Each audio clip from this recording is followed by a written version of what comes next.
Magandang gabi, kabebe kong nagpupuyat, mapa Pilipinas man o nasa ibang bansa. Salamat sa pagtutok sa ating munting tambayan. Alam kong marami sa inyo ang gising pa. Hindi dahil sa kape, kundi dahil sa damdamin na ayaw matulog. Yung puso na naghahanap ng kasagutan sa mga tanong na hindi masabi ng malakas.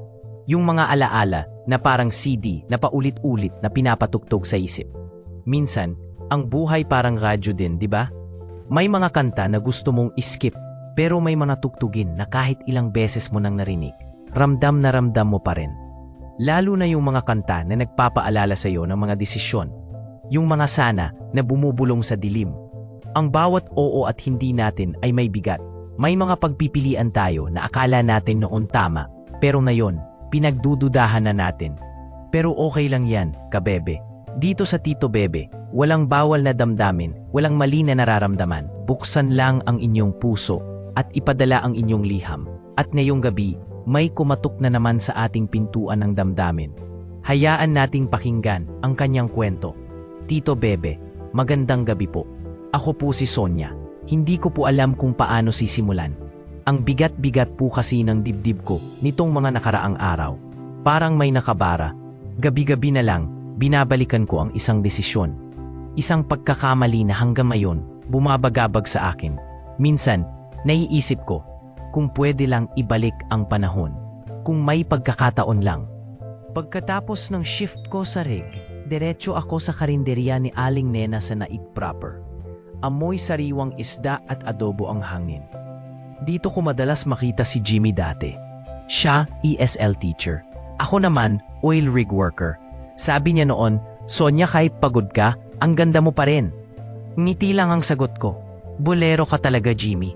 Simple lang ang buhay namin noon. Pero may mga boses sa paligid ko, mga kamag-anak na nagsasabing, hindi sapat ang pagmamahal. Kailangan mo ng mas matatag na pundasyon. Paulit-ulit nilang sinasabi, hanggang sa naniwala ako. Naniwala ako na baka nga tama sila, na hindi sapat si Jimmy. Naaalala ko pa yung huling beses kaming nag-usap. Sa may pantalan, papalubog ang araw.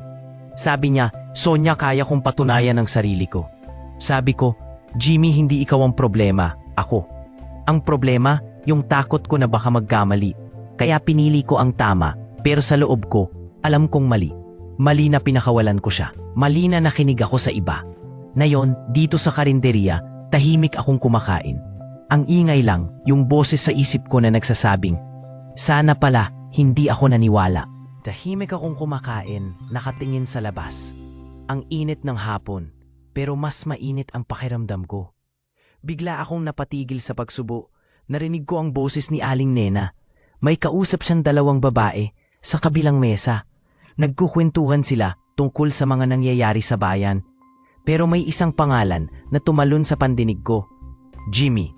Parang tumigil ang mundo ko. Narinig ko ang isa sa kanila. Alam mo ba, Aling Nena, yung dating ESL teacher dito, si Jimmy? Umuwi na pala galing abroad. Ang laki na ng pinagbago. May sarili na siyang language center sa Manila. At may branch pa raw sa Cavite. Napakagat ako sa labi ko. Hindi ko alam kung paano ako huminga. Yung dating Jimmy na pinaghihinalaan kong hindi sapat. Yung Jimmy na pinakawalan ko dahil sa takot. Ngayon, bumalik siya. At mas higit pa sa sapat ang naging siya. Naramdaman ko ang paglamig ng adobo sa plato ko. Pero mas malamig ang pakiramdam ko sa loob. Parang may bumaliktad sa sikmura ko. Gusto kong tumakbo. Gusto kong magtago. Pero saan? Dito sa maliit na karinderya na saksi sa simula namin. Ngayon, saksi rin sa pagbabalik niya. At sa pagkabigla ko. Ang dami kong pinagsisihan. Pero ngayon, doble ang bigat ng pagsisisi. Bakit ngayon pa? Bakit ngayon pa na akala ko nakalimot na ako? O sadyang niloloko ko lang ang sarili ko? Hindi ko na alam. Ang alam ko lang, hindi na ako makakain at hindi na ako makahinga ng maayos. Malamig ang pakiramdam ko sa loob. Bumalik ang alaala na nakabaon. May sarili na siyang language center. Ang laki na ng pinagbago. Si Jimmy, yung Jimmy na pinakawalan ko. Yung Jimmy na sinabi kong hindi sapat. Pero ngayon, napatunayan niya ang lahat. Ako ang nagduda sa kanya, naniwala sa bulong ng iba. Hindi sapat ang pagmamahal. Kailangan mo ng mas matatag na pundasyon. Ngayon, Sinasampal ako ng katotohanan. Ang pundasyon na hinahanap ko, kaya pala niya, pero hindi na para sa akin. Tama ba talaga ang desisyon ko noon? Kung hindi ako naniwala sa takot ko, ano kaya ang nangyari? Masaya kaya kami ngayon? May kirot at panghihinayang. Gusto ko siyang makita, pero natatakot ako. Natatakot ako sa kung anong mararamdaman ko. Natatakot ako sa kung anong sasabihin niya. Baka wala na siyang sasabihin sa akin. Baka tuluyan na akong nabura sa buhay niya. Mahirap magpanggap na okay lang ako. Pero sa loob ko, parang dinudurog ako. Bakit ngayon pa? Bakit ngayon pa na akala ko nakalimot na ako? O sadyang niloloko ko lang ang sarili ko? Hindi ko na alam. Hindi na ako makakain at hindi na ako makahinga ng maayos. Nandito pa rin ako sa karinderya ni Aling Nena. Pinipilit kong ubusin ang sinigang na bangus. Pero parang may bara sa lalamunan ko. Biglang may anino na tumayo sa harap ng mesa ko, si Jimmy. Nakasuot siya ng polo shirt. Mas matikas tingnan. Sonya, bai niya, mahina lang. Parang may kuryente na dumaloy sa buong katawan ko.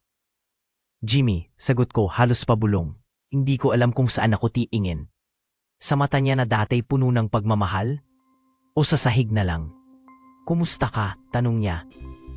May bahid ng pag-aalala. Nagulat ako. Akala ko galit siya. Akala ko wala na siyang pakialam. Okay lang, pagsisinungaling ko. Ikaw? Ngumiti siya ng tibid. Eto, busy sa center. Balita ko nga, sabi ko, pilit pinatatag ang boses. May awkward silence, ang ingay ng kutsara at tinidor ng ibang kumakain. Pero sa pagitan namin, parang huminto ang mundo. Sonya, tawag niya ulit, mas malalim ang boses. Naalala mo pa ba yung adobo ni Aling Nena? Napatingin ako sa kanya. Yung adobo na paborito naming dalawa. Yung adobo na laging kinakain namin pagkatapos ng shift ko. Oo naman, sagot ko, may kirot sa dibdib. Masarap pa rin, sabi niya, tumingin sa akin ng diretsyo. Pero may kulang. Parang may bumulong sa akin. Yung kulang ako ba? Hindi ko na napigilan ang luha ko. Tumalikod siya, naglakad papunta sa counter. Pero bago siya tuluyang mawala sa paningin ko, naramdaman ko ang tingin niya, isang huling sulyap, puno ng panghihinayang. At pag-asa. Nandito pa rin ako sa karinderya. Pinagmamasdan ko lang si Jimmy sa counter. Kausap niya si Aling Nena.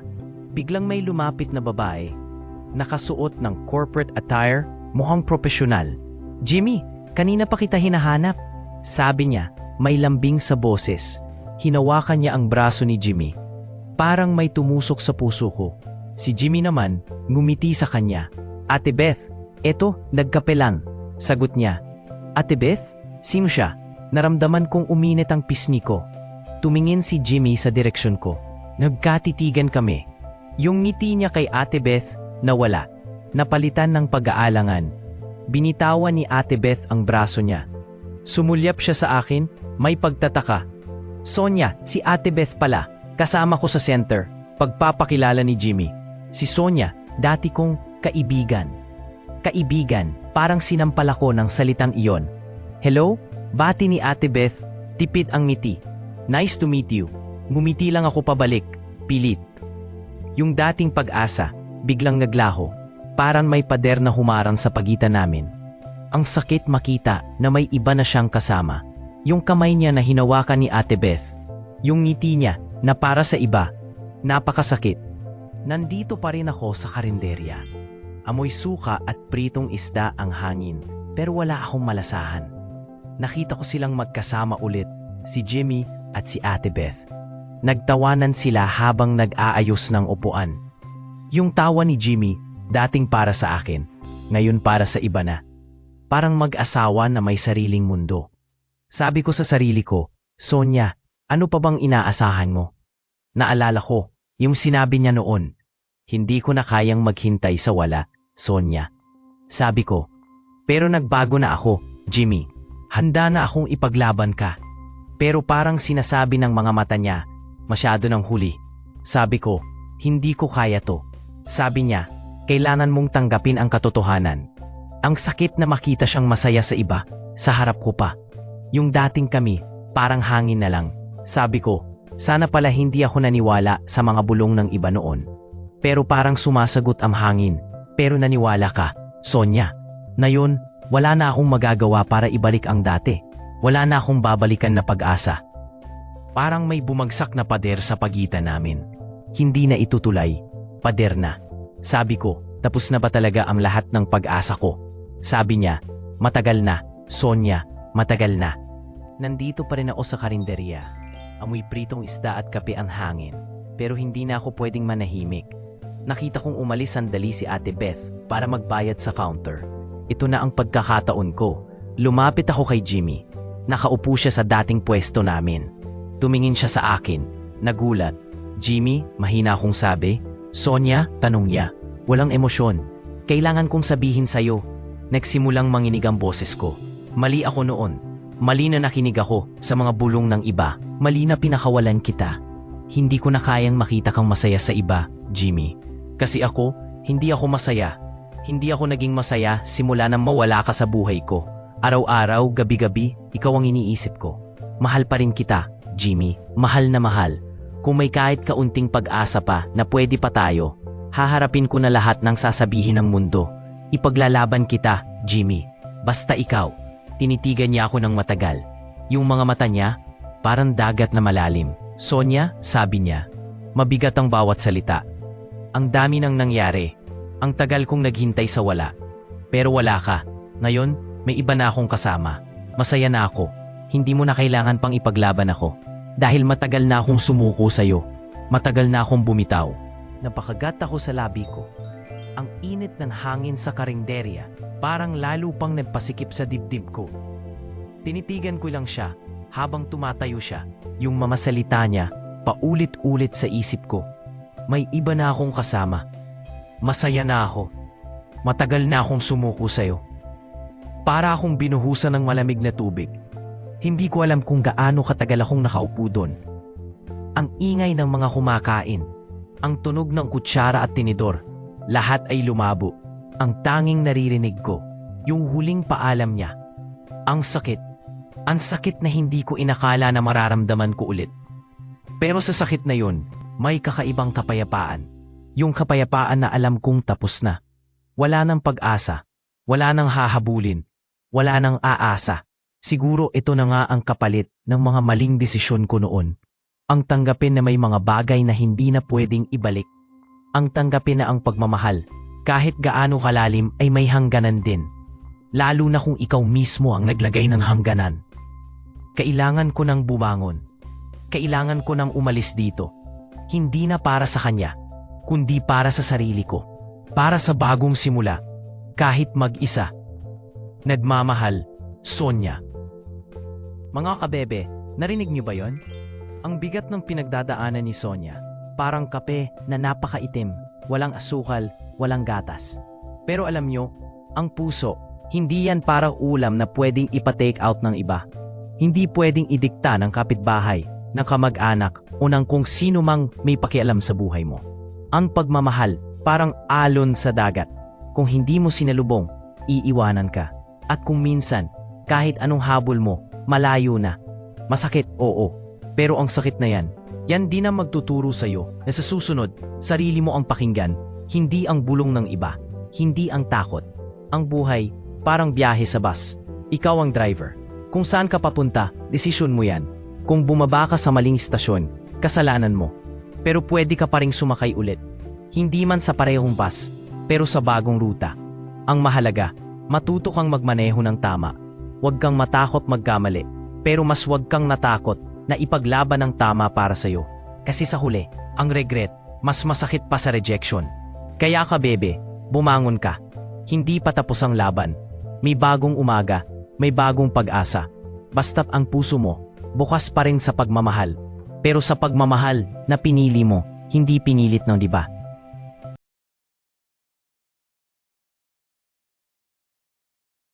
And that's it, mga kabebe. Another story well shared. Napakasarap magkwentuhan to share all the tears and the laughter with you.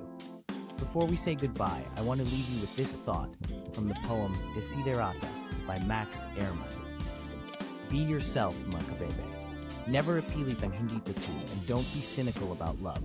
Because even when life is dry and full of sadness, True love is always there, like the grass that always grows back. Sana ay nag-enjoy kayo, my dear mga kabebe. If this message touched your heart, please click the like button for me. And para hindi na kayo mahirapan maghanap, subscribe to the channel and hit that notification bell so you never miss our late night chikahan. Huwag niyo ring kalimutang mag-iwan ng comment about your own feelings or story. Thank you so much for spending your valuable time with your Tito Bebe. Always remember to keep your heart open, but keep your standards high. Until next time, mga kabebe, Tito Bebe loves you. Good night and see you soon.